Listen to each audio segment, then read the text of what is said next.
Helicopter helicopter.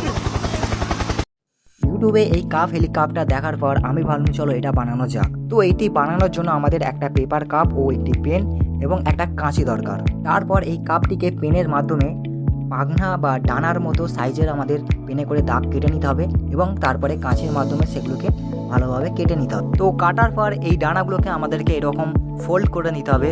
Fold করে নেওয়ার পর এটা দেখতে অনেকটা এরকম তৈরি হবে। তো চলো এবার এটাকে ছাদ থেকে ওড়ানো যাক। Helicopter helicopter.